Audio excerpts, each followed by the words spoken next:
Bismillahirrahmanirrahim. Alhamdulillah, assalatu wassalamu ala rasulil amin wa ala alihi wa ashabihi ajma'in, amma ba'd. Assalamu alaikum wa rahmatullah.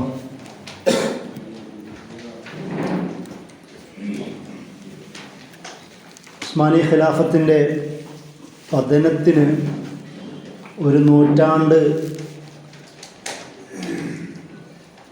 ആഘോഷിക്കുക എന്ന് പറയാൻ കഴിയില്ല.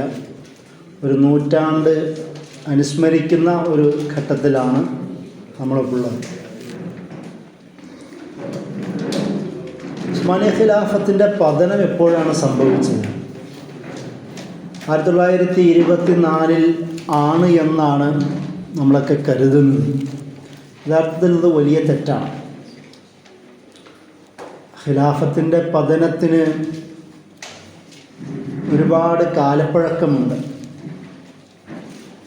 ഖിലാഫത്ത് എന്നതിനേക്കാളും അപ്പുറം അതൊരു സാമ്രാജ്യം എന്ന് തന്നെ, എംപയർ എന്ന് ഇംഗ്ലീഷിൽ വിളിക്കുന്ന അതേ ആശയത്തിൽ മനസ്സിലാക്കുക എന്നതാണ് കുറച്ചും കൂടി നല്ലത്.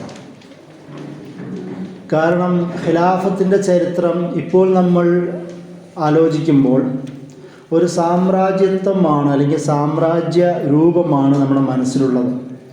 ഒരുപാട് നാടുകൾ ഒന്നിച്ച് ഭരിക്കുന്ന ഒരു കുടുംബം, ഒരു അധികാരവർഗം, അവരുടെ കീഴിൽ ഒരുപാട് സാമന്ത ഭരണകൂടങ്ങൾ ഉണ്ടാവുക, എങ്ങനെയൊക്കെയോ ശരീഅത്ത് അതിൽ വ്യവഹരിക്കപ്പെടുക എന്നതൊക്കെയാണ് പൊതുവെ ഖിലാഫത്ത് എന്നതിനെക്കുറിച്ച് സാധാരണ മനസ്സിലാക്കുക.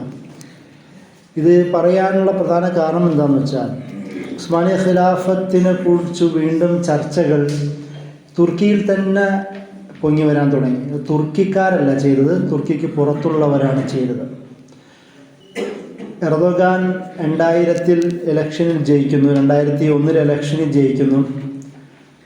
തുർക്കിയിലെ ആഭ്യന്തരമായ ഒരുപാട് മാറ്റങ്ങൾക്ക് കാരണമാവുന്നു.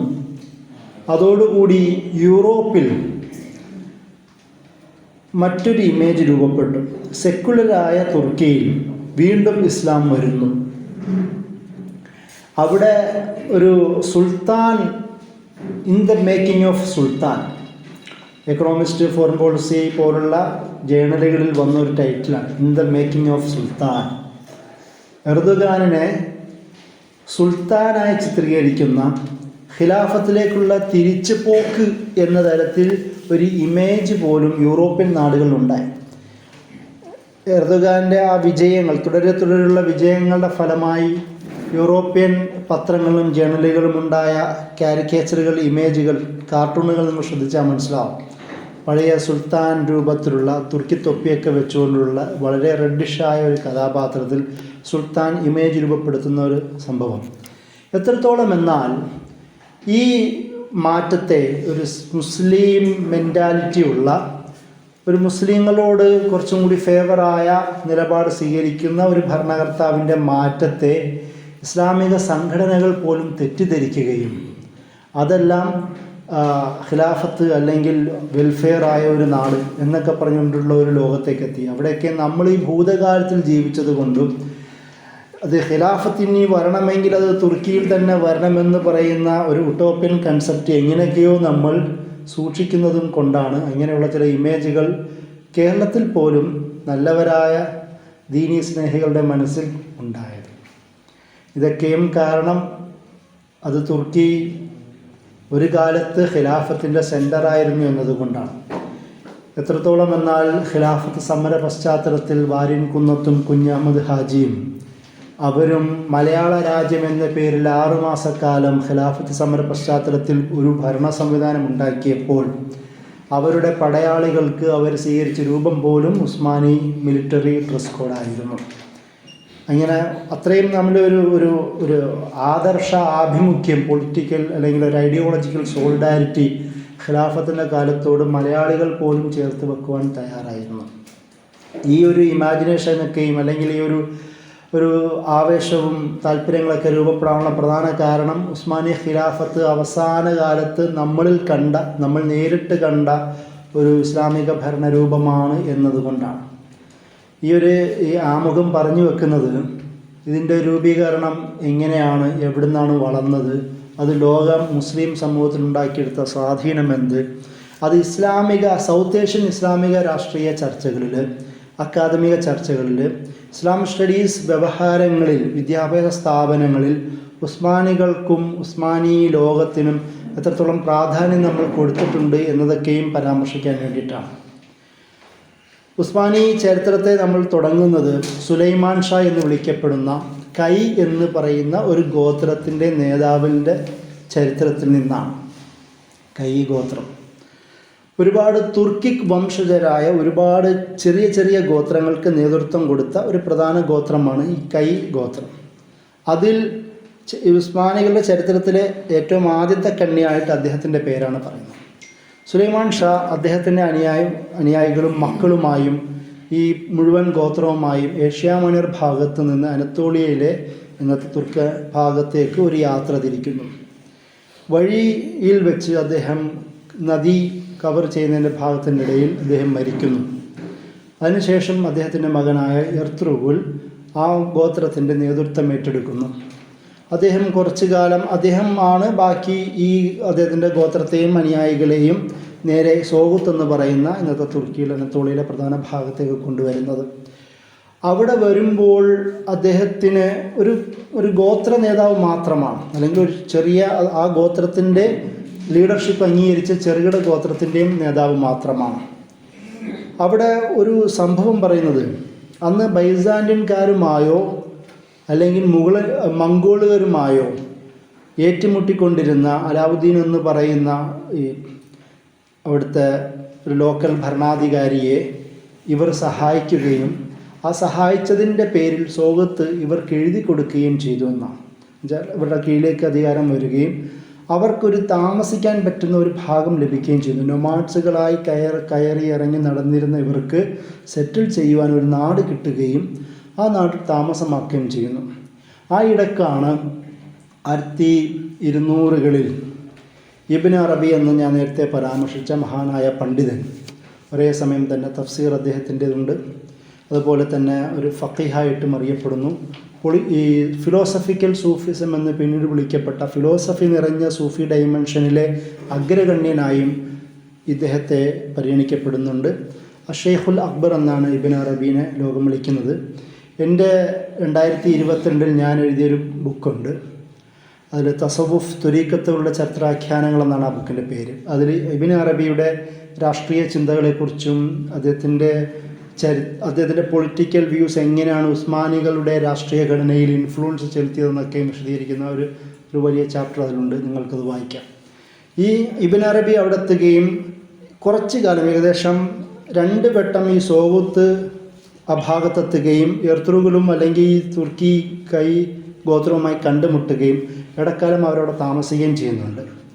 അദ്ദേഹത്തിൻ്റെ പേരിൽ അറിയപ്പെടുന്ന ഒരു കിതാബാണ് അഷ്ഷജറ നൊമാനിയ ഫി ദൗല ഉസ്മാനിയ. അദ്ദേഹത്തിൻ്റെ പേരിലേക്ക് പിന്നീട് ചേർക്കപ്പെട്ട കിതാബാണ്. ആ കിതാബിലാണ് നമ്മൾ നേരത്തെ ഇവിടെ ചർച്ച ചെയ്ത ഒരു പ്രവചനമുള്ളത്. അതായത് ദൗല ഉസ്മാനി എന്നത് ഇനി സംഭവിക്കാൻ പോകുന്നതാണെന്ന് അദ്ദേഹം പ്രവചനം നടത്തിയെന്നും അത് ഈ കിതാബിലാണ് ഉള്ളതെന്നും അതുകൊണ്ട് ഉസ്മാനികൾ അന്നും ഇന്നും ഉസ്മാനി പാരമ്പര്യമുള്ള പണ്ഡിതന്മാർ ഇബ്ൻ അറബിയെ തങ്ങളുടെ ഷെയ്ഖായി സ്വീകരിച്ചത് കാണാം, ഉസ്താദായി സ്വീകരിച്ചത് കാണാം. അദ്ദേഹം ഇവരുമായി കണ്ടുമുട്ടുകയും ഇനി ഈ കൈ ഗോത്രത്തിൽ നിന്ന് തന്നെയാണ് ഇസ്ലാമിൻ്റെ പുതിയ ലോകം രൂപപ്പെടാൻ പോകുന്നതെന്നുള്ള വർത്തമാനങ്ങൾ അദ്ദേഹം അവിടെ പറയുന്നുണ്ട്. അത് ചരിത്രത്തിലുണ്ട്. കാരണം അദ്ദേഹത്തിൻ്റെ അനുയായികളായ സദറുദ്ദീൻ ഖുനാവി, ഷെയ്ഖ് ഇറാഖി പോലുള്ള പണ്ഡിതന്മാർ ഇദ്ദേഹം വഫാത്തായതിനു ശേഷം, മരണപ്പെട്ടതിന് ശേഷം ഈ ഉസ്മാൻ ഖാൻ ഭരിക്കുന്ന കാലഘട്ടത്തിൽ അവിടെ എത്തുകയും അദ്ദേഹത്തിൻ്റെ മക്കൾ ഓർഹാൻ്റെ കാലഘട്ടത്തിലും ഇവർ തന്നെയാണ് ഉസ്മാനികളുടെ കീഴിലുള്ള ഭരണപ്രദേശത്തെ പ്രധാന മുദരിസുകളായി മാറുന്നത്. ഷെയ്ഖ് ഇബ്ൻ അറബിയുടെ അനുയായികളാണ്, അദ്ദേഹത്തിൻ്റെ ചിന്തകളാണ് ഉസ്മാനികളുടെ മതമേഖലയിൽ, അതായത് പൊളിറ്റിക്കൽ മേഖലകൾ ഉസ്മാനികൾ കൈകാര്യം ചെയ്യുമ്പോൾ ഈ ദർസ്, തർബിയത്ത്, ഗോത്രത്തിൻ്റെ ഒരു ഇസ്ലാമികവൽക്കരണം, അങ്ങനെയുള്ള കാര്യങ്ങൾക്ക് നേതൃത്വം ഏറ്റെടുത്ത് ഷെയ്ഖ് ഇബ്ൻ അറബിയുടെ അനുയായികൾ പരമ്പരകളാണ്. അത് നമുക്ക് ചരിത്രത്തിൽ രേഖപ്പെടുത്തപ്പെട്ട കാര്യമാണ്. അപ്പോൾ ഒരേ സമയം തന്നെ ഒരു ട്രൈബൽ സംവിധാനത്തിൻ്റെ പൊളിറ്റിക്കൽ സ്ട്രക്ചർ നിലനിർത്തുകയും അതിൻ്റെ കൂടെ തന്നെ ഇബ്ൻ അറബിയെ പോലെ അദ്ദേഹത്തിൻ്റെ അനുയായികളിലൂടെ ഒരു ആ സമൂഹത്തിൻ്റെ ഒരു ഇസ്ലാമികവൽക്കരണം തർബീയത്തിലൂടെ മുസ്ലിങ്ങളാണ്, പക്ഷേ ട്രൈബൽ സംവിധാനങ്ങൾ കൊണ്ട് നടത്തുന്നവരാണ്. അവരുടെ സാംസ്കാരിക രീതികൾ, അവരുടെ എല്ലാ പൊളിറ്റിക്കൽ സ്ട്രക്ചർ ആവട്ടെ, വ്യക്തിപരമായ കാര്യങ്ങളാവട്ടെ, അവർ വാർലോഡിനെ പോലെ അവരുടെ നേതൃത്വത്തെ അംഗീകരിക്കുന്ന ഒരു സംവിധാനമാണുള്ളത്. അവരുടെ ഷെയ്ഖ്, അതായത് ട്രൈബൽ ലീഡർ എന്ത് പറയുന്നു അത് തന്നെയാണ് നിയമം, അത് തന്നെയാണ് തങ്ങളുടെ മൂല്യങ്ങൾ എന്ന് കരുതുന്ന ലോകത്ത് നിന്ന്, അല്ലെങ്കിൽ ആ ലോകത്തേക്കാണ് ഇബ്നു അറബിയും അദ്ദേഹത്തിൻ്റെ അനുയായികളും ശിഷ്യന്മാരും വന്നിട്ട് ഈ നിങ്ങളുടെ ഷെയ്ഖിന്, അതായത് ട്രൈബൽ ലീഡറിന് കുറച്ചും കൂടി ഒരു ഇസ്ലാമികമായ കൺസെപ്റ്റിൽ ആദിൽ, നീതിമാനായ, സൽക്കർമ്മം പ്രവർത്തിക്കുന്ന നല്ലൊരു ഭരണാധികാരിയായി മാറേണ്ടതുണ്ടെന്നും അദ്ദേഹത്തിനോടുള്ള ലോയാലിറ്റിയിൽ ഒരു ഇസ്ലാമിക മാനമുണ്ട് എന്നും കൽപ്പിക്കുകയും അങ്ങനെ കൂടുതൽ ട്രൈബൽ സൊസൈറ്റിയെ ഇതിനോട്ട് അടുപ്പിക്കുകയും ചെയ്യുന്ന ഒരു രീതിയായിരുന്നു പണ്ഡിതന്മാർ ചെയ്തത്. അവരും ഈ ഭരണത്തെ ചോദ്യം ചെയ്യുന്നതിനേക്കാളും അപ്പുറം ആ ഭരണം സംവിധാനം നിലനിർത്തിക്കൊണ്ട് ആ ഭരണത്തെ കൂടുതൽ ഇസ്ലാമികമാക്കാനുള്ള, അല്ലെങ്കിൽ അവരുടെ അധികാരം ഉപയോഗിച്ചുകൊണ്ട് അവർ കീഴടക്കുന്നതോ പിടിച്ചടക്കുന്നതോ കൂടെയുള്ളതോ ആയ ഗോത്രവിഭാഗങ്ങൾക്കിടയിൽ ഇസ്ലാമിക പഠനങ്ങൾ വ്യാപിപ്പിക്കുകയും ചെയ്യുക എന്നതായിരുന്നു ഈ പണ്ഡിതന്മാർ ചെയ്തത്. അതിലൂടെ ഒരുപാട് തുർക്കി ഗോത്രങ്ങൾ ഇസ്ലാം സ്വീകരിക്കപ്പെട്ടു. പിന്നീട് ഒരുപാട് മുഗളന്മാർ പല ഘട്ടത്തിൽ ഉസ്മാനികളെ അറ്റാക്ക് ചെയ്തിട്ടുണ്ട്. അവരെയും ഇസ്ലാമിലേക്ക് കൊണ്ടുവരുന്നതിൽ പ്രധാന റോൾ വഹിച്ചത് പിൽക്കാലത്ത് സൂഫികളെന്ന് വിളിക്കപ്പെട്ട ഈ പണ്ഡിത ശൃംഖലകളാണ്. അതാണൊരു വിഷയം. ഉസ്മാൻ ഖാൻ അധികാരത്തിലേക്ക് വരുന്നൊരു പശ്ചാത്തലത്തിൽ അവർ നേരിട്ട പ്രധാനപ്പെട്ട പ്രശ്നങ്ങൾ, ഒരു ഭാഗത്ത് ഈ ഛിന്ന ഭിന്നമാക്കപ്പെട്ട മുസ്ലിം സൽത്തനത്തുകളുണ്ട്.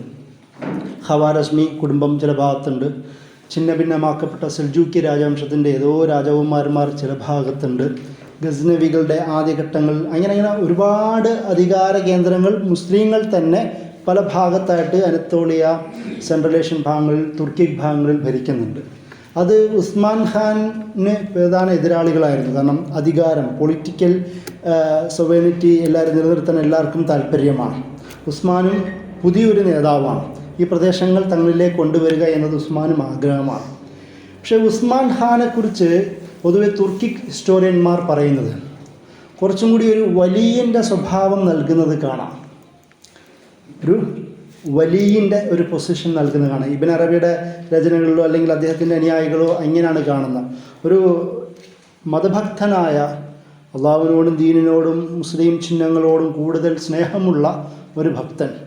ദ ഡ്രീം ഓഫ് ഉസ്മാൻ എന്ന് പറയുന്നൊരു കിതാബുണ്ട്. ഉസ്മാൻ്റെ സ്വപ്നം ഇംഗ്ലീഷിലുണ്ട്. അദ്ദേഹത്തിൻ്റെ സ്വപ്നം വലിയ പ്രമുഖമാണ്. കാരണം നിങ്ങൾ സ്വപ്നം എന്നത് ഇസ്ലാമിക ലോകത്തിൻ്റെ രാഷ്ട്രീയ അധികാരം നിലനിർത്തുന്നതിൽ വലിയ റോള് വഹിച്ചിട്ടുണ്ട്. ഒരുപാട് ചരിത്രത്തിൽ നമുക്ക് കാണാം. അപ്പോൾ ഉസ്മാൻ്റെ സ്വപ്നം തൻ്റെ കുടുംബം വലിയ കുടുംബമായി മാറാൻ പോകുന്നു, തൻ്റെ ഹൃദയത്തിൽ നിന്ന് വലിയ ഒരു വൃക്ഷം രൂപപ്പെടുന്നു, അത് ലോകം മുഴുവൻ വ്യാപിക്കുന്നു എന്ന് പറയുന്നൊരു സ്വപ്നമാണ്.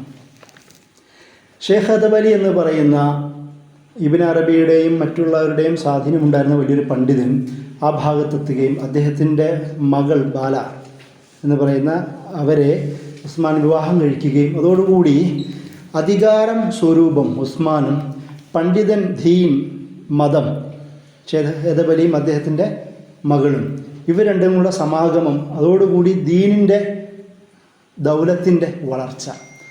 എങ്ങനെയാണ് ആ സ്വപ്നത്തെ പിന്നീട് ഹദബലി തന്നെ വിശദീകരിച്ച് കൊടുക്കുന്നത്. അങ്ങനെയാണ് വിവാഹം ഉണ്ടാകുന്നത്.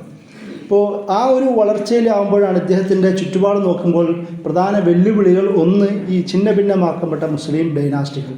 അവർ പലപ്പോഴും ബൈസാൻഡിയക്കാരുടെ ക്രൂസേഡുകളുടെ സഹായത്തോടു കൂടി ഉസ്മാൻ്റെ വളർച്ചയെ തടയുന്നു, മംഗോളുകളുടെ സഹായത്തോടു കൂടി ഉസ്മാൻ്റെ വളർച്ചയെ തടയുന്നു. ഒരു ഭാഗത്ത് മംഗോളുകൾ, മറ്റൊരു ഭാഗത്ത് ക്രൂസേഡുകൾ, പിന്നീട് ബൈസാൻഡിയൻ. ഈ മൂന്ന് പേരെയും ഒരുപോലെ ശക്തമായി നേരിട്ട് കൊണ്ടാണ് ഉസ്മാൻ 1300-കളിൽ നിന്ന് 1325-26 വരെയെങ്കിലും നീണ്ട കാലത്ത് പ്രദേശങ്ങൾ തുടക്കം പിടിച്ചെടുക്കാൻ തുടങ്ങിയത്. അങ്ങനെയാണ് ബുർസ എന്ന പേരുള്ള പ്രധാനപ്പെട്ട കുരിശുയുദ്ധം നടക്കുന്ന ഒരു കേന്ദ്രമാണ്. ബൈസാനിയൻ സാമ്രാജ്യത്തിലെ ഒരു പ്രധാന കേന്ദ്രമാണ് ബുർസ. ആ ബുർസ ഉസ്മാൻ കീഴടക്കി എന്ന് ഒരു വ്യാഖ്യാനമുണ്ട്. മറ്റൊന്ന് അദ്ദേഹത്തിൻ്റെ മകൻ ഓർഹാനാണ് കീഴടക്കി എന്നുള്ളത് മറ്റൊരു വ്യാഖ്യാനമുണ്ട്. അതായത് ഉസ്മാൻ്റെ കാലത്ത് തന്നെ ഓർഹാൻ പിടിച്ചെടുത്തുന്നു, അല്ലെങ്കിൽ ഉസ്മാൻ്റെ മരണത്തിന് ശേഷം ഓർഹാൻ പിടിച്ചെത്തുന്നു എന്നുള്ള വ്യാഖ്യാനങ്ങളുണ്ട്. ഇവിടെ ഞാൻ വ്യാഖ്യാനങ്ങളുണ്ട് എന്ന് പറയാൻ കാരണം ഉസ്മാനി കാലഘട്ടത്തിൻ്റെ ചരിത്രം നമുക്ക് പെട്ടെന്ന് കിട്ടില്ല. അതായത് രേഖീകൃത അംഗീകൃത ഒഫീഷ്യൽ ചരിത്രകാരന്മാർ ആ സമയത്തുണ്ടായിരുന്നില്ല. പക്ഷേ സെൻട്രൽ ഏഷ്യൻ നമ്മുടെ ഗസ്നവി അല്ലെങ്കിൽ ഗൗരികൾ കൂടെ അയ്യൂബി ആ കാലഘട്ടത്തിലൊക്കെയും ചരിത്രം പറയുന്ന പണ്ഡിതന്മാർ ഇവരുടെ കൂടെ ഉണ്ടായിരുന്നു. ഇവർ നൊമാഡ്സുകളാണ്. പണ്ഡിതന്മാർ ഇവരിലേക്ക് പിന്നീട് ആകർഷിക്കപ്പെട്ട് വരികയാണ്. പക്ഷെ ബാക്കിയൊക്കെ ഓൾറെഡി സെറ്റിൽഡ് ആയ ലോകത്തുള്ള ഭരണകൂടങ്ങളാണ്. അതുകൊണ്ട് അവിടെ ഒഫീഷ്യൽ മത സംവിധാനങ്ങളും മദർസകളും ഒക്കെ ഉണ്ട്. പണ്ഡിതന്മാരുടെ സ്ഥിര സാന്നിധ്യമുണ്ട്. ഉസ്മാനികൾ വളർന്നു വരുന്നൊരു പശ്ചാത്തലത്തിൽ ഒഫീഷ്യലായ റെക്കഗ്നൈസ്ഡായ പണ്ഡിതന്മാരോ ചരിത്രകാരന്മാരോ ഉണ്ടായിരുന്നില്ല. അതുകൊണ്ടാണ് എർത്തുറുവിൻ്റെ ജീവിതത്തെക്കുറിച്ചോ ഉസ്മാൻ്റെ വ്യക്തിപരമായ ജീവിതത്തെക്കുറിച്ചോ അങ്ങനെയൊന്നും നമുക്ക് ചരിത്രത്തിൽ കൂടുതൽ കിട്ടില്ല. സുൽത്താൻ മുഹമ്മദ് ഫാത്തിഹിൻ്റെ കാലത്തിൻ്റെ ആ ഒരു പശ്ചാത്തലത്തിലാണ് കൂടുതൽ ചരിത്രകാരന്മാർ ഉസ്മാനി ചരിത്രത്തിൽ നമുക്ക് കാണുവാൻ കഴിയുന്നത്. അതോടുകൂടിയിട്ടാണ് അംഗീകൃത ഈ ഹിസ്റ്റോറിയൻസിനെ നമുക്ക് എണ്ണാൻ കഴിയുന്നത്. അതിനു മുമ്പ് അത്ര കാണാൻ കഴിയില്ല. അതുകൊണ്ട് ഈ പറയപ്പെടുന്നു എന്നൊക്കെ രീതിയിലുള്ള സംഭാഷണങ്ങളെ നമുക്കും കഴിയുള്ളൂ. അങ്ങനെ ഉസ്മാൻ്റെ കാലത്തിന് ശേഷം ഓർഹാൻ ബുർസ അടക്കമുള്ള ഭാഗങ്ങൾ പിടിച്ചെടുക്കുന്നു. ഓർഹാൻ കൂടുതൽ മദർസകൾ വ്യാപിപ്പിക്കുന്നു. സൗത്ത് അനത്തോളിയൻ ഭാഗങ്ങളിലേക്ക് മദർസകൾ വ്യാപിപ്പിക്കുന്നു. സദറുദ്ദീൻ ഖുനാബിയും ഷെയ്ഖ് ഇറാഖിനെ പോലുള്ള എല്ലാ പണ്ഡിതന്മാർ അവരിലേക്ക് എത്തുന്നു. ബക്തഷി സൂഫി സിൽസില എന്ന് പറയുന്നൊരു ത്വരീഖത്തുണ്ട്. ബക്തഷിയ എന്ന് അറിയപ്പെടാം. ആ ത്വരീഖത്തിൻ്റെ പ്രധാന ഹാജി എവ്രാൻ വലീനെ പോലുള്ള വലിയ പണ്ഡിതന്മാരുണ്ട്.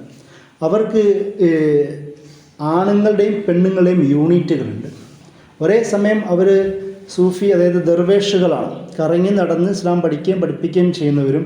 അവർക്കുള്ള സ്ത്രീകളുടെ യൂണിറ്റുണ്ട്. ബാജികൾ എന്നാണ് വിളിക്കുക. ബാജിലർ, ഫാത്തിമ ബാജി എന്ന് പറയുന്ന ഒരാളായിരുന്നു. എൻ്റെ ലീഡർഷിപ്പ് ഉണ്ടായിരുന്നു. ബാജി എന്ന് വെച്ചാൽ സിസ്റ്റർ എന്നാണ് അർത്ഥം. അവരും ഇതേപോലെ തന്നെ ഒരേ സമയം തന്നെ ദർവേഷുകളാണ്. സ്ത്രീകളുടെ കാര്യം നോക്കിയും പഠിപ്പിക്കുകയും ചെയ്യും. അതേസമയം പോരാളികളും കൂടാണ്. ഉസ്മാനികൾ, പ്രത്യേകിച്ച് ഉസ്മാൻ ഖാനും അദ്ദേഹത്തിൻ്റെ ഓർഹാൻ മക്കളും ആദ്യകാല പോരാളികളായി കൂടെ കൊണ്ട് നടന്നത് ഈ സൂഫി എന്ന് പിൽക്കാലത്ത് അളിക്കപ്പെട്ട ദർവേഷുകളെയും ബാജിമാരെയുമായിരുന്നു. അവർ പാരാമിലിറ്ററി ആയിരുന്നു. ഒരേപോലെ യുദ്ധം ചെയ്യാനും അതേപോലെ ദീൻ പഠിക്കാനും പഠിപ്പിക്കാനും കഴിയുന്ന വിഭാഗമായിരുന്നു. അതുകൊണ്ട് ഈ ബക്തഷി സൂഫി സിൽസിലയൊക്കെ വളർന്നത് ഉസ്മാനികളുടെ ചരിത്രത്തിലൂടെയാണ്. അതായത് സൂഫികൾ എന്ന് വിളിക്കപ്പെടുന്നവർ ഉസ്മാനി ഖിലാഫത്തിൻ്റെ വളർച്ചയിലും മിലിറ്ററിയായി തന്നെ വളർച്ചയിലും പ്രധാന റോള് വഹിച്ചവരാണ് എന്നാണ് അർത്ഥം. അതിനൊക്കെ ശേഷമാണ് പിന്നീട് ഇന്ത്യയിൽ തന്നെ ശക്തമായ റോള് വഹിച്ച അല്ലെങ്കിൽ ഭരണപ്രശ്നങ്ങൾ ഉണ്ടാക്കിയ അമീർ തൈമൂർ 1300കളുടെ അവസാനത്തിൽ അമീർ തൈമൂർ ഇവിടം വരെ എത്തുകയും ഇവിടുത്തെ സൽത്തനത്തിനെ മാറ്റുകയും ഇവിടെ ഒരു സയ്യിദി ഡൈനാസ്റ്റി രൂപീകരിക്കുന്നത് അമീർ തൈമൂറാണ്. ഇന്ത്യയിൽ ഡൽഹി സൽത്തനത്തുകളിൽ ഒന്നാണ് സയ്യിദി ഡൈനാസ്റ്റി. കാരണം ആ സയ്യിദി ഡൈനാസ്റ്റി മിർസ എന്നുള്ള പേരാണ്. അദ്ദേഹം അഹ്ലുബൈത്ത് ഫാമിലിയിൽപ്പെട്ട ആളാണെന്ന് സ്വയം വാദിക്കുന്ന ആളായിരുന്നു. അതുകൊണ്ടാണ് ഇന്ത്യയിൽ ഒരു സയ്യിദി ഡൈനാസ്റ്റി ഉണ്ടാകുന്നത്. അഹ്ലുബൈത്തിൽ ഡൈനാസ്റ്റി ഉണ്ടാകുന്നത് അത് അമീർ തൈമൂർ വഴിയാണ്. 1390കളുടെ അവസാനത്തിലാണ്. ആ അമീർ തൈമൂർ ഉസ്മാനികളുടെ അന്നത്തെ നേതാവായിരുന്ന ബായസീദിനെ തടവിലാക്കി യുദ്ധം ചെയ്ത് പരാജയപ്പെടുത്തി ഉസ്മാനി ഭാഗം തൻ്റെ കീഴിലേക്ക് കൊണ്ടുവന്നിരുന്നു.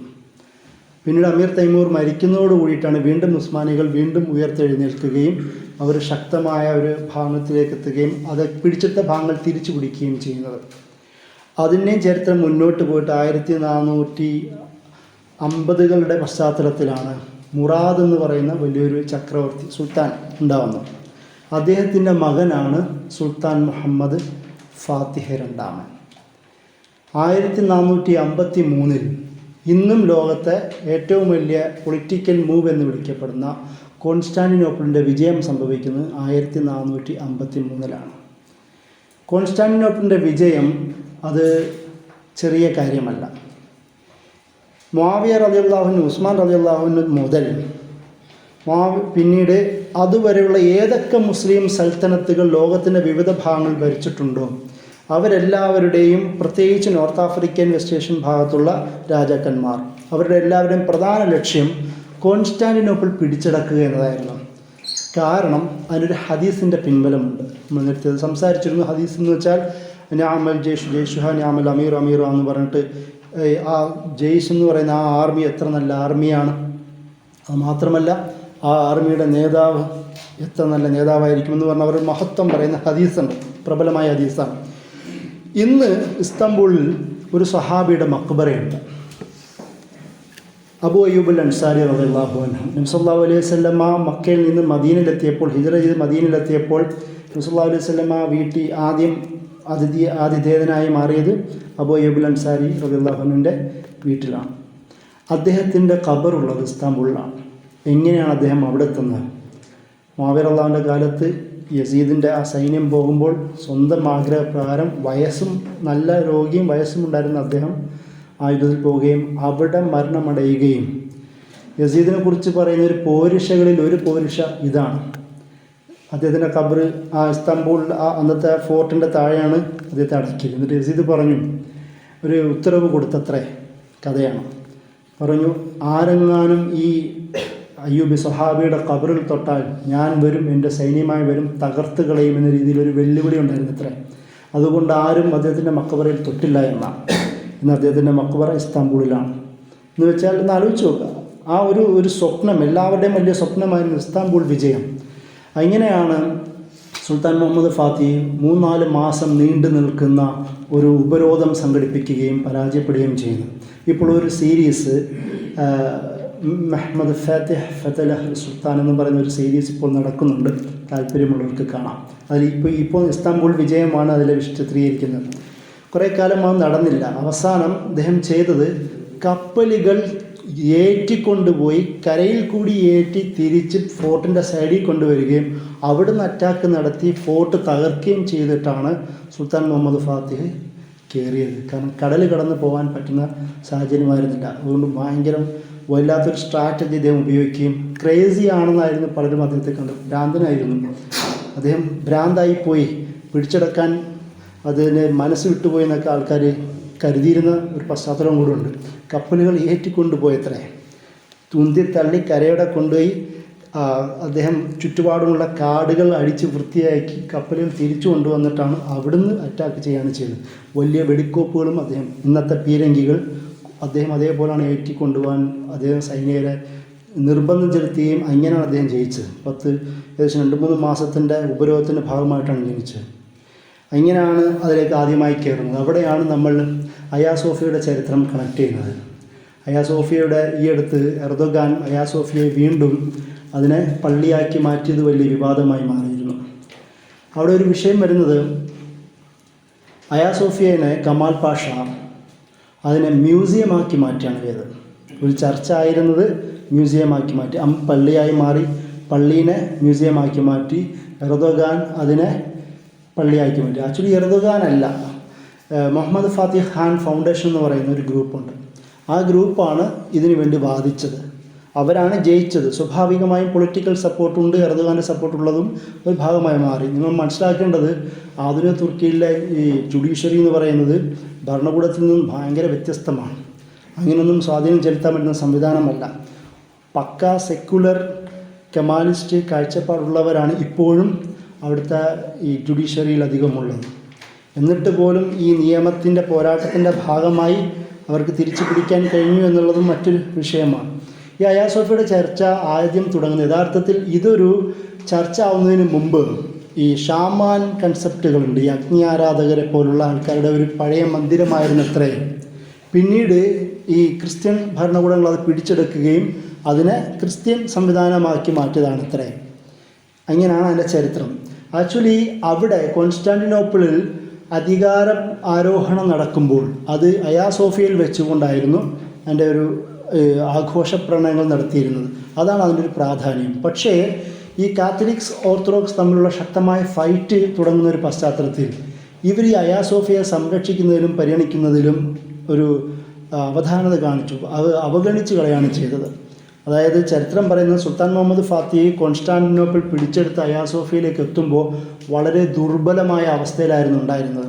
അദ്ദേഹമാണ് അന്ന് സംരക്ഷിച്ച് നിർത്തുകയും ക്രിസ്ത്യൻ ഈ മറിയമിൻ്റെയും യേശുവിൻ്റെയും മറ്റ് പല അവരുടെയും അപ്പോസിറ്റ്സിൻ്റെ പുണ്യാളന്മാരുടെയും ചിത്രങ്ങളും മറ്റു സാധനങ്ങളും ഇപ്പോഴും അതേപടി നിലനിർത്തുകയും, എന്നാൽ അതിൻ്റെ ഒരു ഭാഗം പള്ളിയാക്കി മാറ്റുകയും അവിടെ പുതിയ കോംപ്ലക്സുകൾ എക്സ്പാൻഷൻ ഉണ്ടാക്കുകയും ചെയ്തതാണ് സുൽത്താൻ മുഹമ്മദ് ഫാത്തിഹ് ചെയ്തത്. ഈ അവസ്ഥയിലായിരുന്നില്ല അന്നത്തെ.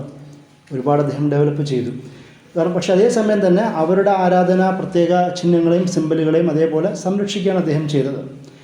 എന്നിട്ട് ഒരു രേഖ നമുക്ക് ചരിത്രത്തിൽ കാണാം. അതായത് ചിലർ പറയുന്നു അദ്ദേഹം അത് ക്യാഷ് കൊടുത്ത് മുഴുവൻ വാങ്ങി, അവിടുത്തെ ആൾക്കാർ കൊടുത്തു, അദ്ദേഹം വാങ്ങി, അപ്പോൾ എന്തായി മാറുന്നു, റോയൽ പ്രോപ്പർട്ടിയായി മാറുന്നു. അങ്ങനെയാണ് ആ രേഖയിൽ അതാണുള്ളത്. മറ്റൊന്നതല്ല, ചില പണ്ഡിതന്മാർ പറയുന്നു ഒരു രാജാവ് പണ്ട് മുതലൊരു കഷ്ടമാണ്, ഒരിടം കീഴടക്കി കഴിഞ്ഞാൽ ആ ഭാഗത്തുള്ളത് എന്തൊക്കെയുണ്ടോ ആ രാജാവിൻ്റേതാണ്. ഇനി അതിന് മുപ്പര് പൈസ കൊടുത്ത് വാങ്ങേണ്ട ആവശ്യമൊന്നുമില്ല. ഈ കോൺസ്റ്റാന്റിനോപ്പിളിൽ അയാ സോഫിയെ പിടിച്ചെടുക്കുക എന്നത് വെച്ചാൽ അയാ സോഫിയ അവരുടെ അധികാരാരോഹണം നടത്തുന്നതിൻ്റെ പ്രധാന സിമ്പലാണ്.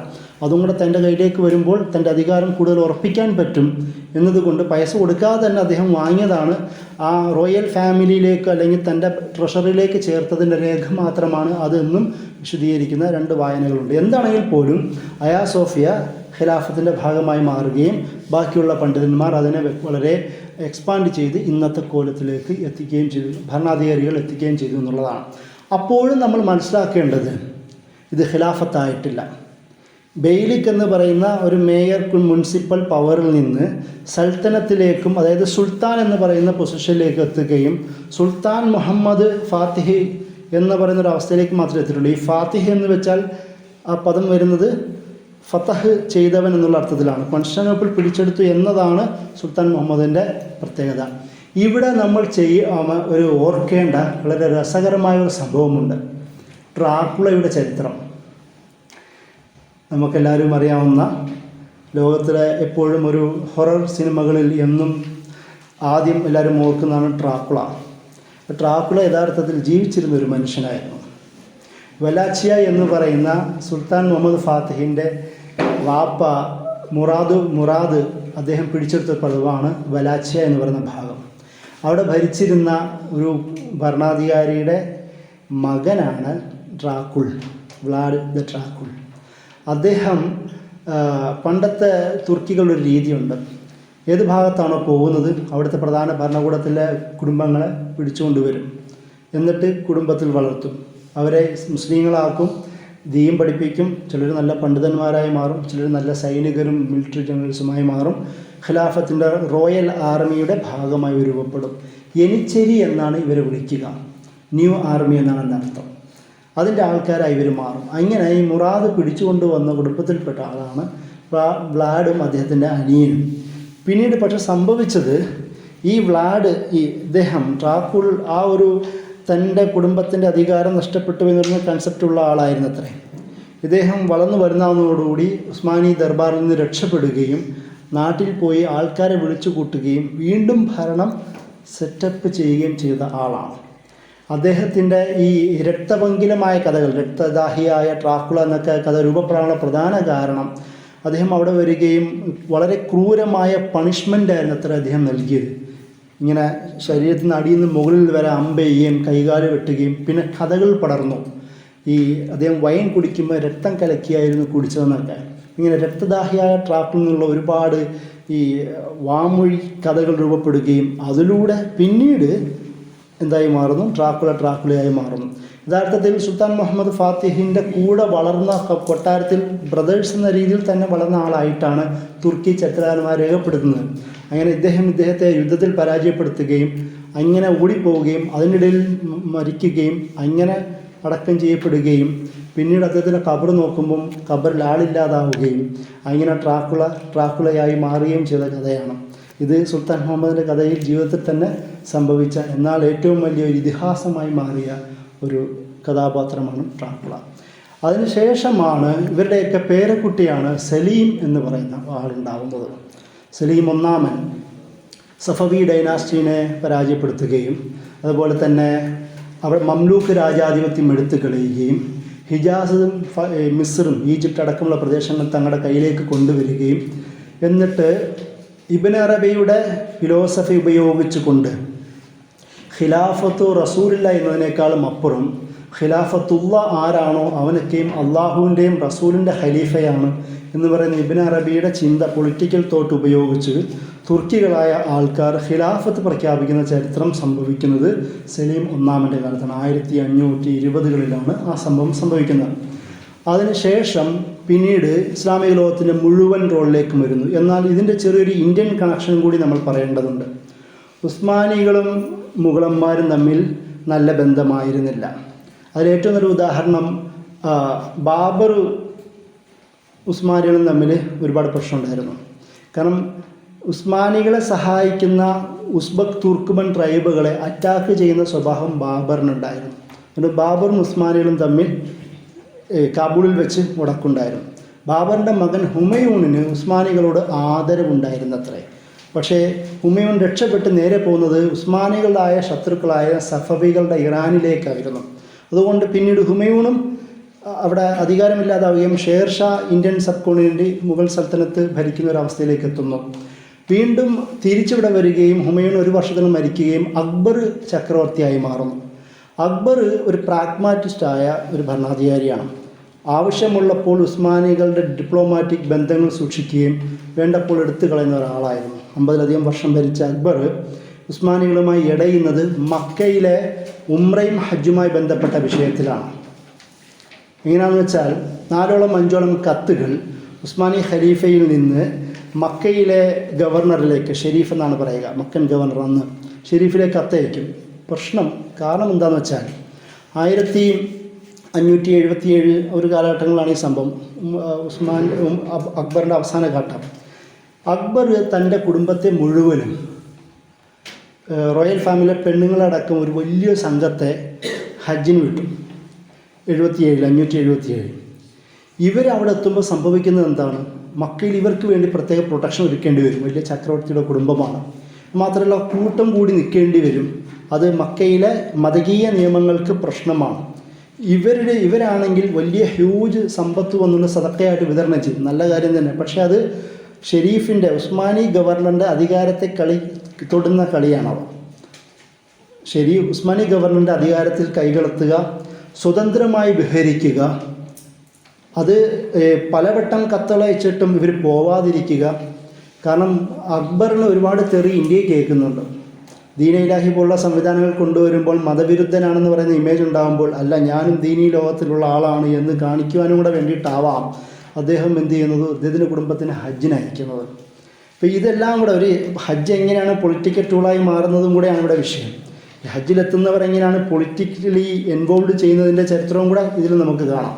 അങ്ങനെ ഈ വിഷയത്തിലൊക്കെ അക്ബറുമായിട്ട് ഉടക്കുകയും അവസാനം ഇവരെ പറഞ്ഞ് തള്ളിവിടുകയുമാണ് ചെയ്യുന്നത്. അതോടുകൂടി മുഗൾ ഡൈനാസ്റ്റിയും ഉസ്മാനികളും തമ്മിൽ ചരിത്രപരമായ ശത്രുക്കളായി മാറുന്നുണ്ട്. അതുകൊണ്ട് മുഗൾ ഭരണാധികാരികൾ ഉസ്മാനികളെ എങ്ങനെ ഖലീഫമാരായി സ്വീകരിച്ചത് നമുക്ക് കാണില്ല. വേറെ പിന്നീട് ഔറംഗസേബിന് കുറച്ചൊരു ദീനീ ബോധവും ഒരു യൂണിവേഴ്സൽ കൺസെപ്റ്റൊക്കെ ഉള്ളതുകൊണ്ട് കുറച്ചൊക്കെ മുഗൾമാരോട് ഉസ്മാനികളോട് സ്നേഹമുള്ളവനായിരുന്നെങ്കിൽ പോലും സ്വതന്ത്രരായ സുൽത്താനികൾ ആയിരുന്ന ആൾക്കാരാണ് ഇവരാരും. എങ്ങനെ ഉസ്മാനി ഖലീഫന്മാരുടെ പേരുകൾ ഇവിടുത്തെ ഖുതുബകൾ പറയുമായിരുന്നില്ല. കാരണം നിങ്ങൾ മനസ്സിലാക്കേണ്ടത്, ഒരു ഖലീഫയുടെ ഒരു റോൾ എവിടെ വരുന്നതെന്ന് വെച്ചാൽ, ഖിലാഫത്തിൻ്റെ കീഴിലുള്ള അധികാര പ്രദേശങ്ങളിലെ പള്ളികളിൽ ജുമാകളിൽ അവരുടെ പേര് പറയുക എന്നതാണ്. പേര് പറഞ്ഞില്ല എൻ്റെ അർത്ഥം അധികാരത്തെ അംഗീകരിക്കുന്നില്ല എന്നാണ്. പേര് പറഞ്ഞു എന്നാൽ അധികാരത്തെ സ്വീകരിക്കുന്നു എന്നാണ്. ഉസ്മാനി ഇവിടെ ഇന്ത്യൻ മുഗളന്മാർ അങ്ങനെ പേര് പരാമർശിക്കാറുണ്ടായിരുന്നില്ല. ആ ഒരു കാലമൊക്കെ കഴിഞ്ഞു. സുലൈമാനുൽ ഖാനൂനി എന്ന് പറയുന്ന മഹാനായ ഭരണാധികാരി വരുന്നു. അദ്ദേഹത്തിൻ്റെ കാലത്താണ് ഒരുപാട് ഈ അവരുടെ ഇൻ്റർനാഷണൽ ബന്ധങ്ങളിലും അതുപോലെ തന്നെ ഇൻറ്റേർണൽ മാറ്റങ്ങളും ഒരുപാട് റിഫോം ഉണ്ടാകുന്നത്. നിയമപരമായ റിഫോമുകളൊക്കെ ഉണ്ടാകുന്നത് അദ്ദേഹത്തിൻ്റെ കാലത്താണ്. അതുകൊണ്ടാണ് ഖാനൂൻ ലോൻ്റെ ആൾ എന്ന നിലയിൽ അദ്ദേഹം അറിയപ്പെടുന്നത്. അതിനുശേഷം പിന്നീട് ചെറിയൊരു സംഭവം ഉണ്ടാകുന്നത് തൻലീമാത്ത് എന്ന് പറയുന്നൊരു ഘട്ടം ഉണ്ടാകുന്നത് 1800-കളിൽ 1836 മുതൽ 75 വരെയുള്ള ഒരു കാലഘട്ടം. അതായത് യൂറോപ്യൻ നവോത്ഥാനം ഉണ്ടാവുന്നു. ഇൻഡസ്ട്രിയൽ റവല്യൂഷൻ തുടക്കമിടുന്നു. യൂറോപ്പിലെ ഏജ് ഓഫ് ഡിസ്കവറി യൂറോപ്പിൽ സംഭവിക്കുന്നു. യൂറോപ്പ് വലിയ ശക്തിയായി വരുന്നു. മിലിറ്ററിയിലും നിയമത്തിലും സോഷ്യലിലും പൊളിറ്റിക്സിലും എല്ലാം പുതിയ മാറ്റങ്ങൾ ഉണ്ടാവുന്നു. ഇത് കണ്ടിട്ട് ഉസ്മാനികൾ തന്നെ എന്നാൽ നമുക്കും കുറച്ചും കൂടി ആവാമെന്ന് കരുതി ആ ഐഡിയകളെ ഉസ്മാനി സൽത്തനത്തിൻ്റെ കീഴിലേക്ക് ഇമ്പോർട്ട് ചെയ്യാൻ ശ്രമിക്കുന്നു. അതിൻ്റെ ഭാഗമായി ഒരുപാട് റിഫോമുകൾ സംഭവിക്കുന്നുണ്ട്. ഒരുപാട് ഗുണങ്ങൾ ഉണ്ടാവുന്നുണ്ട്, ഗുണങ്ങൾക്ക് വേണ്ടിയിട്ടാണ്. പക്ഷെ സംഭവിച്ചെന്താണെന്ന് വെച്ചാൽ യൂറോപ്യനൈസ്ഡായ ഒരുപാട് പ്രൊഡക്റ്റുകൾ ഖിലാഫത്തിൻ്റെ ഉള്ളിൽ തന്നെ ഉണ്ടാവുകയും അത് ഖിലാഫത്തിനെതിരായിട്ടുള്ള സാഹചര്യം ഉണ്ടാവുകയും ചെയ്യുന്നു. അതിലൊന്നാണ് പാർലമെൻ്ററി സിസ്റ്റം. 1874-75 കാലങ്ങളിലാണ് പാർലമെൻ്ററി സംവിധാനം ഉണ്ടാകുന്നത്. പാർലമെൻ്ററി സംവിധാനം ഉണ്ടാകുന്നതോടുകൂടി സംഭവിച്ചത് സുൽത്താൻ്റെ അധികാരത്തെ ചോദ്യം ചെയ്യാൻ പറ്റുന്ന തരത്തിൽ ഒരുപാട് വെസ്റ്റേൺ എഡ്യൂക്കേറ്റഡായ ആൾക്കാർക്ക് പബ്ലിക് ലൈഫിൽ, പൊളിറ്റിക്കൽ ലൈഫിൽ സ്വാധീനം കിട്ടുന്നു.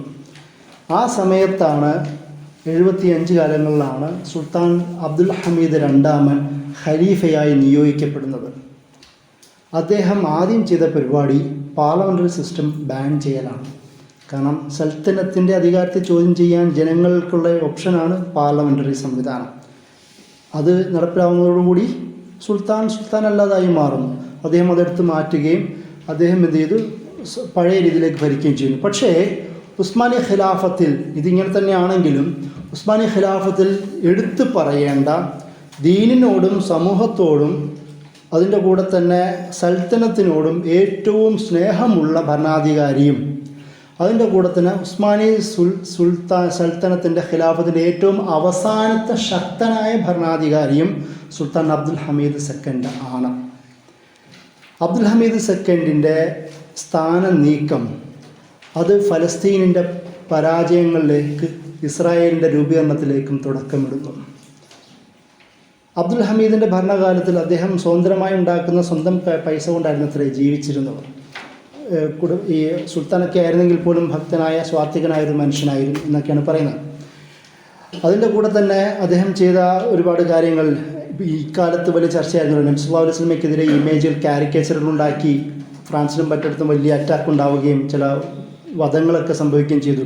ആ ഒരു സംഭവത്തിൽ ഈ സുൽത്താൻ അബ്ദുൽ ഹമീദിൻ്റെ ഒരു ഓർമ്മ വരുന്നുണ്ട്. അദ്ദേഹം ഇതേപോലെ ജർമ്മനിയിലോ മറ്റോ ഫ്രാൻസിലോ മറ്റോ ഇതേപോലെ ഒരു പത്രത്തിൽ നബി സല്ലല്ലാഹു അലൈഹി വസല്ലമയെ പരിഹസിച്ചുകൊണ്ട് ഒരു കാർട്ടൂൺ വരുന്നു. അദ്ദേഹം അത് വായിക്കുകയും അദ്ദേഹം പെട്ടെന്ന് അവരുടെ അംബാസഡറിനെ വിളിച്ച് പറഞ്ഞു, ഇത് നീക്കം ചെയ്തില്ലെങ്കിൽ ഞങ്ങൾ നേരെ അങ്ങോട്ട് ആർമിയായിട്ട് വരികയാണെന്ന് വെല്ലുവിളിക്കുകയും പെട്ടെന്ന് ആ പത്രത്തിൽ നിന്ന് നീക്കം ചെയ്യുന്ന സംഭവങ്ങളൊക്കെ സുൽത്താൻ അബ്ദുൽ ഹമീദ് സെക്കൻഡിൻ്റെ കാലത്തുണ്ടായിരുന്നു. നബി സല്ലല്ലാഹു അലൈഹി വസല്ലമയെ ആദരിക്കുകയും ഇഷ്ടപ്പെടുകയും ആ കുടുംബത്തിൽ നിന്ന് ആരെങ്കിലും ഉണ്ടെങ്കിൽ അവരോട് ഭയങ്കര സ്നേഹമുള്ള ആളായിരുന്നു. സുൽത്താൻ അബ്ദുൽ ഹമീദ് സെക്കൻഡാണ് ഹിജാസ് റെയിൽവേ ഉണ്ടാക്കിയത്. അദ്ദേഹത്തിൻ്റെ കാലത്താണ്. ഇപ്പോൾ തുർക്കി ഗവൺമെൻറ് ആ ഹിജാസ് റെയിൽവേ വീണ്ടും പണിയുന്ന ഒരു ചർച്ചകൾ തുടങ്ങിയിട്ടുണ്ട്. അതായത് തുർക്കിയെ വെസ്റ്റ് ഏഷ്യൻ ഭാഗത്തേക്ക്, നമ്മുടെ ഈ ലോകത്തേക്ക് കണക്ട് ചെയ്യുന്നതിൻ്റെ പ്രധാന ഭാഗമായിരുന്നു. ഇവിടെ ഒരു പ്രശ്നം വന്നത്,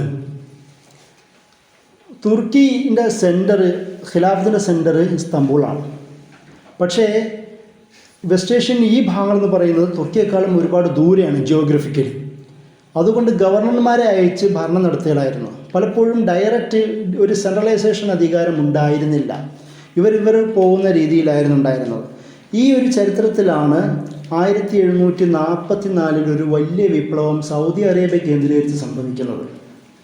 സൗദി ഡൈനാസ്റ്റിയുടെ രൂപീകരണം സംഭവിക്കുന്നത് 1744 ഷെയ്ഖ് മുഹമ്മദ് അബ്ദുൽ വഹാബും മുഹമ്മദ് ഇബ്നു സൗദ് എന്ന് പറയുന്ന സൗദി ഡൈനാസ്റ്റിയുടെ ഫൗണ്ടറും ചേർന്നുകൊണ്ട് ഒരു കരാറുണ്ടാവുകയും അതിലൂടെ വലിയൊരു വിപ്ലവം ഉണ്ടാവുകയും അവർ ശക്തമാവുകയും ഇതിലൂടെ സലഫി കൺസെപ്റ്റിൻ്റെ അടിസ്ഥാനത്തിൽ ഒരു ദൗലത്ത് രൂപീകരിക്കപ്പെടുകയായിരുന്നു അതിലൂടെ സംഭവിച്ചത്.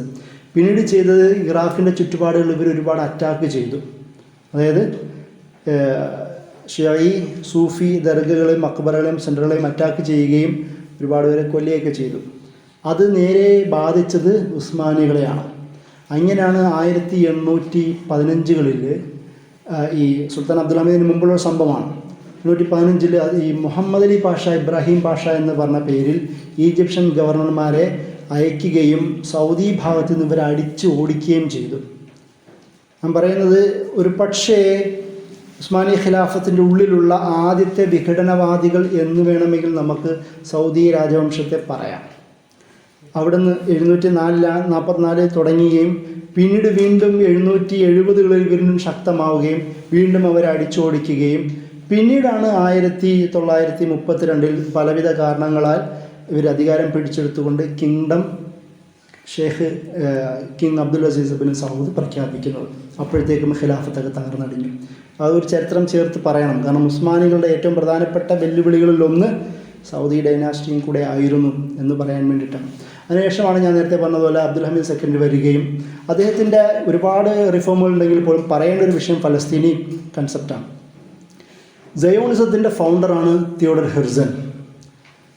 അദ്ദേഹം സുൽത്താൻ അബ്ദുൽ ഹമീദ് സെക്കൻഡിനെ കാണാൻ വന്നിട്ട് അതിന് മുമ്പ് 875-76 ഇവർ വലിയ കോൺഫറൻസ് സംഘടിപ്പിക്കുന്നുണ്ട്, സയോണിസ്റ്റ് ഫസ്റ്റ് കോൺഫറൻസ്. ആ കോൺഫറൻസിൽ അവർ തീരുമാനിക്കുന്നുണ്ട് ഏകദേശം 50 വർഷത്തിനുള്ളിൽ നമ്മളൊരു സ്റ്റേറ്റ് സ്ഥാപിക്കണം. 75 അദ്ദേഹത്തിന് ഒരു കിതാബുണ്ട്, the strand the Jewish state എന്ന പേരിൽ തിയോഡർ ഹെർസലിന് ഒരു കിതാബുണ്ട്. അതിൽ ഈ ഒരു ആശയങ്ങളൊക്കെ പറയുന്ന ഒരു നാഷണലിസത്തെ പറയുന്ന കിതാബാണ്. ഇതൊക്കെയും സുൽത്താൻ അബ്ദുൽ ഹമീദ് സെക്കൻഡ് അറിയുന്നു. കാരണം അന്നത്തെ ഏറ്റവും വലിയ ചാര സംഘടന സുൽത്താൻ അബ്ദുൽ ഹമീദ് സെക്കൻഡിൻ്റേതായിരുന്നു. അന്നത്തെ ഒരുപാട് യൂറോപ്യൻ സാമ്രാജ്യങ്ങളെക്കാളും ഇദ്ദേഹത്തിൻ്റെ കീഴിലായിരുന്നു. അതുകൊണ്ടെല്ലാം അറിയുന്നുണ്ടായിരുന്നു. ഇദ്ദേഹത്തെ കാണാൻ വരികയും ആദ്യം വിസമ്മതിക്കുന്നുണ്ട്. രണ്ടാമത്തെ കൂടിക്കാഴ്ചയിലാണ് തിയോഡർ ഹെർസൽ പറയുന്നു, ഞങ്ങൾക്ക് ഫലസ്തീനിൽ കുറച്ച് ഭൂമി വേണം, ഞങ്ങൾ താമസിക്കാം, സമാധാനപൂർവ്വം നിങ്ങളുടെ കടങ്ങളൊക്കെ തീർക്കാം, നിങ്ങളുടെ സമ്പത്ത് ഞങ്ങൾ തരാം, അപ്പോൾ ആരെ ഞങ്ങൾക്ക് മസ്ജിദുൽ അഖ്സയും ചുറ്റുപാടും കുറച്ച് ഭൂമി തന്നാൽ മതി.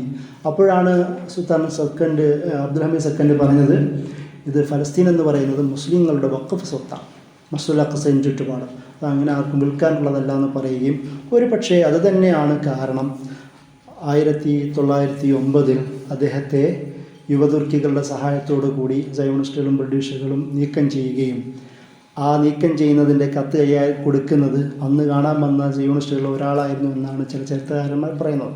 അദ്ദേഹത്തിൻ്റെ ബയോഗ്രഫി ഉണ്ട് സുൽത്താൻ അബ്ദുൽ ഹമീദ് സെക്കൻഡിൻ്റെ. അതിൽ ഈ ഒരു സംഭവം അദ്ദേഹം പ്രത്യേകം ഊന്നി പറയുന്നുണ്ട്. മറ്റു പല കാരണങ്ങളുണ്ടെങ്കിൽ പോലും പ്രധാനമായും സയോണിസത്തിൻ്റെ റോൾ ഇദ്ദേഹത്തിൻ്റെ സ്ഥാന നീക്കത്തിലുണ്ട്. അതോടുകൂടി യഥാർത്ഥത്തിൽ ഖിലാഫത്തിൻ്റെ അധികാരം നഷ്ടപ്പെടുകയാണ് ചെയ്തത്. പക്ഷേ നഷ്ടപ്പെടുന്നതിന് മുമ്പ് 2 പേരുടെ പ്രത്യേകം പറയേണ്ടതുണ്ട്. അതുകൊണ്ട് പറഞ്ഞ് നമുക്ക് പെട്ടെന്ന് അവസാനിപ്പിക്കാം. അതിൽ ഒന്ന് നമ്മുടെ മമ്പുറം തങ്ങളാണ്. നമ്മുടെ മമ്പുറം തങ്ങൾ 1800 അവസാനങ്ങളിൽ 85 ആ ഒരു പശ്ചാത്തലത്തിൽ മമ്പുറം തങ്ങളുടെ വാപ്പ മരണപ്പെടുകയും വാപ്പയിൽ നിന്ന് മുസ്ലിങ്ങളുടെ നേതൃത്വം മമ്പുറം ഫസൽ പൂക്കോയ തങ്ങൾ ഏറ്റെടുക്കുകയും ശക്തമായ പ്രതിഷേധങ്ങളും പോരാട്ടങ്ങളും ഇവിടെ കാഴ്ചവെക്കുമ്പോൾ ബ്രിട്ടീഷുകാർ അദ്ദേഹത്തെ അറേബ്യയിലേക്ക് നാട് കടത്തുന്നു. ഇദ്ദേഹം നേരെ പോകുന്നത് യമൻ ഭാഗത്തേക്കാണ്. അവിടെ ഉമയ്യ നേതൃത്വവുമായി ഉസ്മാനി നേതൃത്വവുമായി കണക്ട് ചെയ്യുകയും അവിടുത്തെ ഒരു ഗവർണർ എന്ന് പറയുന്നൊരു പൊസിഷനിലേക്ക് പോലും മലയാളിയായ മമ്പുറം തങ്ങൾ ഉസ്മാനികളുടെ പ്രാദേശിക അധികാരം ഏറ്റെടുക്കുന്നുണ്ട്. അങ്ങനെ സുൽത്താൻ അബ്ദുൽ ഹമീദ് സെക്കൻഡ് ഇദ്ദേഹത്തെ ശരിക്കും ഉപയോഗിക്കുന്നു. അതായത് ഞാൻ നേരത്തെ പറഞ്ഞല്ലോ, ഒരു സെൻട്രലൈസേഷൻ പൊളിറ്റിക്കൽ സിസ്റ്റം അന്നുണ്ടായിരുന്നില്ല വെസ്റ്റ് ഏഷ്യൻ തുർക്കി ക്യാപിറ്റലുമായി ബന്ധപ്പെട്ട്. ഈ മമ്പുറം തങ്ങളാണ് നമ്മുടെ ഈ നിൽക്കുന്ന ജിയോഗ്രഫിയും തുർക്കി ഇസ്താംബുളുമായിട്ടുള്ള ഒരു പൊളിറ്റിക്കൽ കണക്ഷൻ ഉണ്ടാക്കുന്നത്. ഒരു സെൻട്രലൈസേഷൻ മമ്പുറം തങ്ങൾ വഴിയാണ് ഉണ്ടാകുന്നത്. വലിയൊരു ചർച്ചയാണ്, പ്രത്യേകം ശ്രദ്ധിക്കേണ്ട ഒരു കാര്യമാണ്. അവസാനം മമ്പുറം തങ്ങളിനെ സുൽത്താൻ അബ്ദുൽ ഹമീദ് സെക്കൻഡ് ദർബാറിലേക്ക് വിളിച്ചു വരുത്തുകയും അദ്ദേഹത്തിൻ്റെ പ്രധാന ഉപദേഷ്ടാവായുമാക്കുകയും അദ്ദേഹത്തിൻ്റെ മക്ബറ എന്നുള്ളത് ഇസ്താംബുളിലാണ്. മറ്റൊരാളാണ് സയ്യിദ് ജമാലുദ്ദീൻ അഫ്ഗാനി. ഇസ്ലാമിക ലോകത്ത് പല ഭാഗത്ത് കറങ്ങി നടക്കുകയും ഇസ്ലാമിൻ്റെ ഒരു പാൻ കൺസെപ്റ്റ്, യൂണിവേഴ്സൽ കൺസെപ്റ്റ് വേണമെന്നും ആൻറ്റി ബ്രിട്ടീഷ് നിലപാട് നമുക്ക് രൂപപ്പെടുത്തണമെന്നും ഭൗതികമായി തന്നെ അത് സംസാരിക്കുകയൊക്കെ ചെയ്ത ആളാണ്. ഇന്ത്യയിലെയും സൗത്ത് ഇന്ത്യ, നോർത്ത് ഇന്ത്യ അടക്കമുള്ള പല ഭാഗങ്ങളിലും അദ്ദേഹം കറങ്ങി നടന്നിട്ടുണ്ട്. ഇദ്ദേഹത്തെയും സുൽത്താൻ അബ്ദുൽ ഹമീദ് സെക്കൻഡ് തൻ്റെ ഉപദേഷ്ടാവായി സ്വീകരിക്കുകയും ഇസ്താംബുളിലേക്ക് വിളിച്ചു വരുത്തുകയും ചെയ്തിട്ടുണ്ട്. ഇതൊക്കെയും ചേർത്ത് വായിക്കേണ്ട ചില സംഭവങ്ങളാണ്. ഇങ്ങനെയാണ് 1909 ഈ യങ് തുർക്കുകളുടെ പൊളിറ്റിക്കൽ പവർ ഉപയോഗിച്ചുകൊണ്ട് സയോണിസ്റ്റുകളും ബ്രിട്ടീഷുകാരുടെയൊക്കെയും മറ്റ് പലരുടെയും താല്പര്യപ്രകാരം ഇദ്ദേഹത്തെ സ്ഥാനത്യാഗം ചെയ്യുന്നത്. ഇതിൽ പരാമർശിക്കപ്പെടേണ്ട ഒരു സംഭവം അത് അർമീനിയൻ ജനസൈഡാണ്. അർമീനിയൻ കൂടെ ഇടയ്ക്കിടയ്ക്ക് കേരളത്തിൽ കാസ പോലുള്ള ചില സംഘടനകൾ ഉസ്മാനി ഖിലാഫത്തിനെയോ മുസ്ലിം ഡൈനാസ്റ്റിയോ വില്ലനൈസ് ചെയ്യുവാൻ വേണ്ടി ഉപയോഗിക്കുന്ന സംഭവമാണ് അർമീനിയൻ കൂട്ടക്കൊല. അത് സംഭവിക്കുന്നത് അബ്ദുൽ ഹമീദ് സെക്കൻഡിൻ്റെ തൊട്ട് മുമ്പും ശേഷമുള്ള പശ്ചാത്തലത്തിലാണ്. അർമീനിയൻ വിഘടനവാദം ശക്തമാവുന്നു. അവർക്ക് ചുറ്റുപാടുമുള്ള ക്രിസ്തീയ ഡൈനാസ്റ്റികൾ ഭരണകൂടങ്ങൾ ആയുധം കൊടുത്തുകൊണ്ട് വിഘടനവാദം ശക്തമാണ്. ഉസ്മാനി ഖിലാഫത്ത് തകരാൻ പ്രധാന ശക്തികളൊന്ന് ഈ അർമീനിയൻ വിഷയമാണ്. അതിനോട് ഇവർ അറ്റാക്ക് ചെയ്യുമ്പോൾ അതിനോട് പ്രതികരിച്ച ഉസ്മാനി പ്രാദേശിക ഭരണാധികാരികൾ നന്നായി അറ്റാക്ക് തിരിച്ചും ചെയ്തു. ഒരുപാട് ക്രിസ്ത്യൻസ് കൊലയപ്പെടുന്നു, കുറേ മുസ്ലിങ്ങൾ ഇവിടെയും കൊലയപ്പെട്ടു. പക്ഷേ അത് സുൽത്താൻ അബ്ദുൽ ഹമീദ് സെക്കൻഡിൻ്റെ കാലത്തും അദ്ദേഹത്തിന് ഭരണത്തിന് ശേഷമാണ് കൂടുതൽ സംഭവിച്ചത്. 1915-14 ഈ അർമീനിയൻ കൂട്ടക്കൊല സംഭവിച്ചത്. അതിൻ്റെ തുടക്കം ഇദ്ദേഹത്തിൻ്റെ കാലത്താണ്, ഈ പ്രശ്നങ്ങളുടെ തുടക്കം. അതിന് ഇദ്ദേഹം ചെയ്തൊരു പരിപാടി, കൂടുതൽ കൊല ചെയ്യപ്പെടാതിരിക്കാൻ വേണ്ടി അവിടെ ക്രിസ്ത്യൻ അർമീനിയൻ നിവാസികളെ, ഗ്രീക്ക് പശ്ചാത്തലമുള്ള ആൾക്കാരാണ്, അവിടെ മറ്റു സ്ഥലത്തേക്ക് റീഹാബിലിറ്റ് ചെയ്തു. അതിനെ പിന്നീട് യൂറോപ്യന്മാർ വായിച്ചത് ജനസൈഡിൻ്റെ ഒരു സ്റ്റെപ്പുകളിലൊന്നാണ് ഡിസ്പ്ലേസ്മെൻറ്റ്. ജനസൈഡ് സ്റ്റഡീസ് ഉണ്ട്, അതിലെ ഒരു ഭാഗമാണ് ഡിസ്പ്ലേസ്മെൻറ്റ്. വില്ലനൈസ് ചെയ്യുക, ഡിസ്പ്ലേസ് ചെയ്യുക എന്നുള്ളതാണ്. ഈ ഡിസ്പ്ലേസ് ചെയ്തതിനെ അതിൻ്റെ ഭാഗമായിട്ടാണ് ഇവർ വായിച്ചത്. പക്ഷേ അത് സുൽത്താൻ അബ്ദുൽ ഹമീദ് സെക്കൻഡിന് വലിയ റോളൊന്നുമില്ല. അത് സംഭവിച്ചത് യുവതുർക്കികളുടെ കാലത്താണ്. അവരോ ഇസ്ലാമിൻ്റെ ആൾക്കാരുമല്ല. പക്ഷെ എന്നാൽ പോലും യുവതുർക്കികൾ പോലും ജനസൈഡ് കുറയ്ക്കാനുള്ള പണികളാണ് ചെയ്തത്. നമ്മൾ അവരെ എതിർക്കുകയും വേണ്ട. അപ്പം ഇങ്ങനൊരു പശ്ചാത്തലത്തിലാണ് ഖിലാഫത്ത് പിന്നീട് 14-18 വരുന്നത്. അപ്പോഴാണ് ഒന്നാം ലോക യുദ്ധം സംഭവിക്കുന്നത്. 14 മുതൽ 18 വരെയുള്ള കാലഘട്ടം. ഞാൻ അവസാനിപ്പിക്കുക, ഒരു 10 മിനിറ്റും കൂടെ. നിങ്ങളുടെ ചരിത്രമാണ്. ഈ ഒന്നാം ലോക കാലഘട്ടത്തിൽ സംഭവിച്ചെന്താണെന്ന് വെച്ചാൽ ബ്രിട്ടീഷ് വിരുദ്ധ നിലപാടാണ് ഖിലാഫത്തിനുള്ളത്. അതുകൊണ്ട് ജർമ്മൻ ലോകവുമായൊക്കെ ചേർന്നുകൊണ്ട് ബ്രിട്ടീഷുകാരായ ഈ സഖ്യകക്ഷിയെ മാറ്റി, ഇത് വേറെ ടീമാണല്ലോ, ഇവർ ഒന്നിച്ച് കൂടാൻ തീരുമാനിക്കുന്നു. ബ്രിട്ടീഷ് വിരുദ്ധ നിലപാടാണുള്ളത്. നമ്മൾ ആ ഒരു പശ്ചാത്തലത്തിലാണ് കമാൽ പാഷയുടെ വളർച്ച ഉണ്ടാവുന്നത്. കമാൽ പാഷ മിലിറ്ററി ജനറൽ ആയി മാറുകയും, പക്ഷെ അപ്പോഴും സൈന്യം ഖിലാഫത്തിൻ്റെ സൈന്യമാണ്, അതായത് 17-18 നാളുകളിൽ. അതുകൊണ്ട് ഖിലാഫത്തിൻ്റെ സൈനിക ജനറലിനെ ഗാസി എന്നുള്ള പേരാണ് ഉപയോഗിക്കുക. ഗസ്വത്ത് എന്ന് പറഞ്ഞാൽ നബി സല്ലല്ലാഹു അലൈഹി വസല്ലമ ചെയ്ത യുദ്ധങ്ങൾക്കാണ് ഗസ്വത്ത് എന്ന് പറയുക. അപ്പോൾ ഇസ്ലാമിന് വേണ്ടി യുദ്ധം ചെയ്യുന്നവനൊക്കെയും ഗാസി എന്നുള്ള പദം പിന്നീട് സൽത്തനത്തുകൾ കൊടുക്കാൻ തീരുമാനിച്ചു. കമാൽ പാഷയെയും ഖിലാഫത്തിൻ്റെ കീഴിലുള്ള ജനറൽ ആയതുകൊണ്ട് ഗാസി കമാൽ പാഷ എന്ന പേരായിരുന്നു ഉണ്ടായിരുന്നത്. അങ്ങനെയാണ് 1919 കേരളത്തിൽ ഒരു മീറ്റിംഗ് ഉണ്ടാവും, നമ്മുടെ കോഴിക്കോട് ഹിദായത്ത് സഭയിൽ. അവിടെ മീറ്റിംഗ് ഉണ്ടാവുകയും മലയാളികളായ കുറേ പണ്ഡിതന്മാരും സമുദായ സ്നേഹികളും ഒരുമിച്ച് കൂടുകയും കമാൽ പാഷയ്ക്ക് 1921 കാലങ്ങളിലാണ് ഒരു വാളൊക്കെ സമ്മാനമായി കൊടുക്കാൻ തീരുമാനിക്കുന്നുണ്ട്. കാരണം അപ്പോഴും കമാൽ പാഷ ഇസ്ലാമിൻ്റെ ആളാണ്, ഖിലാഫത്തിൻ്റെ സൈനിക നേതാവാണ്. പക്ഷേ അതേ കമാൽ പാഷയുടെ കൈയോടുകൂടി ഇതായി മാറുന്ന ഖിലാഫത്ത് തീരുന്നു. പക്ഷെ അതിനു മുമ്പ് കമാൽ പാഷ വില്ലനാണോ, അതായത് ഇസ്ലാം സ്നേഹിയാണോ എന്ന് പറയുന്നൊരു ചോദ്യമുണ്ട്. കമാൽ പാഷ കയ്യിലൂടെയാണ് ഖിലാഫത്ത് ഇല്ലാതാവുന്നത് ശരിയാണെങ്കിൽ പോലും, പക്ഷേ തുർക്കികൾക്ക് കമാൽ പാഷയാണ് വീരേതിഹാസം. കാരണം നിങ്ങൾ നോക്കുക, ഒട്ടുമിക്ക അറേബ്യൻ പ്രദേശങ്ങളും കോളനികളായിരുന്നു. മുസ്ലിം നാടുകൾ കോളനികളാണ്, പക്ഷെ തുർക്കി കോളനി ആയിട്ടില്ല. അതിന് പ്രധാനപ്പെട്ട കാരണം കമാൽ പാഷ ബാക്കി വന്ന തുർക്കിയെ തൻ്റെ സൈന്യത്തെ ഉപയോഗിച്ചുകൊണ്ട് പ്രൊട്ടക്റ്റ് ചെയ്ത ആളാണ്. ഒരു ഭാഗത്തുനിന്ന് ബ്രിട്ടീഷുകാരെ അദ്ദേഹം ചേർത്തു, മറ്റൊരു ഭാഗത്തുനിന്ന് ഗ്രീക്കുകാരെയും അദ്ദേഹം ചേർത്തു. ബാക്കിയുള്ള സാമ്രാജ്യങ്ങൾ പലതരത്തിലുള്ള പണിയെടുത്തിട്ടും അതിനെയൊക്കെ തോൽപ്പിക്കുകയാണ് അദ്ദേഹം ചെയ്തത്. അതുകൊണ്ട് ആധുനിക തുർക്കിയുടെ ഫൗണ്ടിങ് ഫാദർ എന്ന നിലയിൽ അത്താതുർക്ക് അറിയപ്പെടുകയും ഇന്നത്തെ തുർക്കിയെ ഒരു തരത്തിലുള്ള വെസ്റ്റേൺ ഇൻ്റർഫിയറൻസിന്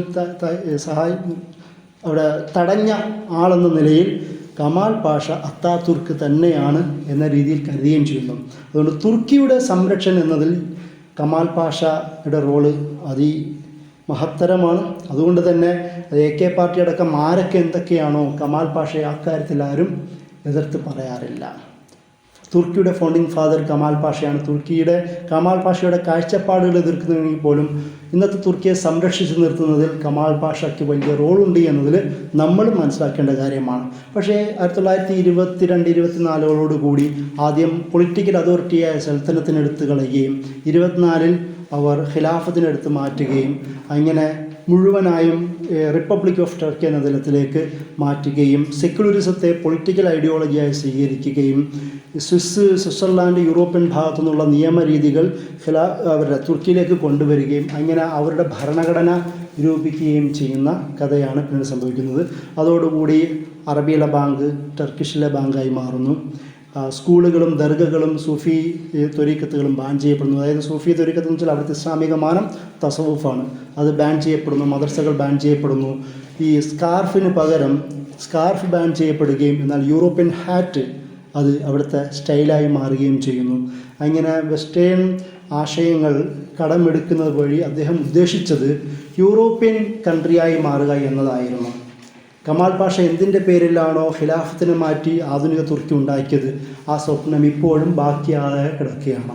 യൂറോപ്യൻ യൂണിയൻ മെമ്പർഷിപ്പ് എടുക്കാൻ വേണ്ടി ഇപ്പോഴും തുർക്കി ശ്രമിക്കുന്നു, ഒരുപാട് കാര്യങ്ങൾ ചെയ്യുന്നു. പക്ഷെ എന്നിട്ട് പോലും തുർക്കിയെ യൂറോപ്യൻ എൻറ്റിറ്റിയായി അംഗീകരിക്കാൻ ഭൂരിപക്ഷ യൂറോപ്യൻ രാഷ്ട്രങ്ങളും സമ്മതമല്ല.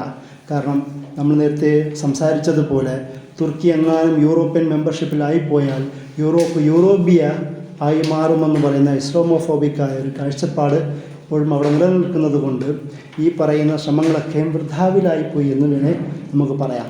ആ ഒരു തരത്തിലാണ് ഖിലാഫത്തിൻ്റെ തകർച്ച ഉണ്ടാകുന്നത്. ഇപ്പോൾ നമ്മൾ മനസ്സിലാക്കേണ്ടത് പിന്നീട് സംഭവിക്കുന്നതൊക്കെ 1924-20 പാവകൾ മാത്രമാണ്, ഭരിക്കുന്നത് യുവതുർക്കികളാണ്. ഈ ഇല്ലാതായിപ്പോയി എന്ന് പറയുന്ന ഖിലാഫത്ത് നമ്മൾ ഈ 2024 പറയുമ്പോൾ 1924 ഇല്ലാതായി എന്ന് പറയുന്ന ഖിലാഫത്ത് നോമിനലായി ഖലീഫ എന്ന് പറയുന്ന പേരുള്ള ഒരു കഥാപാത്രം മാത്രമാണ്. അവർക്ക് ഓൾറെഡി സുൽത്താൻ അബ്ദുൽ ഹമീദ് സെക്കൻഡിൻ്റെ സ്ഥാനത്യാഗത്തോടുകൂടി ഖിലാഫത്തിൻ്റെ പവർ, പൊളിറ്റിക്കൽ പവർ മുമ്പേ തന്നെ ഇല്ലാതായിട്ടുണ്ട്. ആ ഒരു ബോധം നമ്മളിലുണ്ടാവുക. ഇങ്ങനെ നീണ്ട ചരിത്രമാണ് ഉസ്മാനി ഖിലാഫത്തിന് മുമ്പിലുള്ളത്. ആ ചരിത്രം ഈ കുറച്ച് നേരം കൊണ്ട് അവസാനിപ്പിക്കാൻ പറ്റുന്നതല്ല. എന്നാലും ഈ ഒരു ബോധം നമുക്കുണ്ടാവുക. ഉസ്മാനി ഖിലാഫത്തിൻ്റെ തകർച്ച എന്ന് പറയുന്നത് ഒരുപക്ഷെ ഒരുപാട് പേർക്ക് സ്വപ്നങ്ങൾ നൽകിയതാണ്. അത് കേരളത്തിൽ പോലും എഫക്റ്റ് ഉണ്ടായിട്ടുണ്ട്. ഇവിടെ ഖിലാഫത്ത് മൂവ്മെൻറ്റ് പോലും ഉണ്ടാവുന്നത് അവിടുത്തെ ഉസ്മാനി ഖിലാഫത്തിനെ സഹായിക്കാനുള്ള പേരിലാണ്. ആ ഒരു സ്വപ്നത്തിൻ്റെ പേരിലാണ് വാര്യൻകുന്നത്തും കുഞ്ഞഹമ്മദ് ഹാജി മാലി മുസ്ലിയാരും മലയാള രാജ്യമെന്ന് പറയുന്ന പോലെ സ്വയം ഭരണം പോലും ഉണ്ടാക്കിയത്. ആ ഉസ്മാനി ഖിലാഫത്തിൻ്റെ സ്വപ്നം ഇവിടെ വർക്ക് ചെയ്യുന്നത് കൊണ്ടാണ്. അതായത് ബ്രിട്ടീഷ് വിരുദ്ധ നിലപാടായതുകൊണ്ട് ഖിലാഫത്ത് മൂവ്മെൻറ്റിനെ ഗാന്ധി ദേശീയ പ്രസ്ഥാനത്തിൻ്റെ ഭാഗമായി സ്വീകരിക്കുകയും അങ്ങനെ ഗാന്ധിയും ഖിലാഫത്ത് മൂവ്മെൻറ്റിൻ്റെ പ്രവർത്തകനായി മാറുകയുമാണ് ചെയ്തത്. അങ്ങനെയാണ് മുസ്ലിം സെൻറ്റിമെൻറ്റിനെ ഇന്ത്യയിലെ ദേശീയ പ്രസ്ഥാനത്തിൻ്റെ പ്രധാന ചിന്തയായി പോലും കൈകാര്യം ചെയ്യപ്പെട്ടത് ഈ ഖിലാഫത്തിനോടുള്ള ഇന്ത്യൻ മുസ്ലിങ്ങളുടെ ഒരു അനുകൂല നിലപാടിൻ്റെ ഭാഗമായിരുന്നു. ഇത് പറഞ്ഞുകൊണ്ട് ഞാൻ അവസാനിപ്പിക്കുന്നു. അസ്സലാമു അലൈക്കും.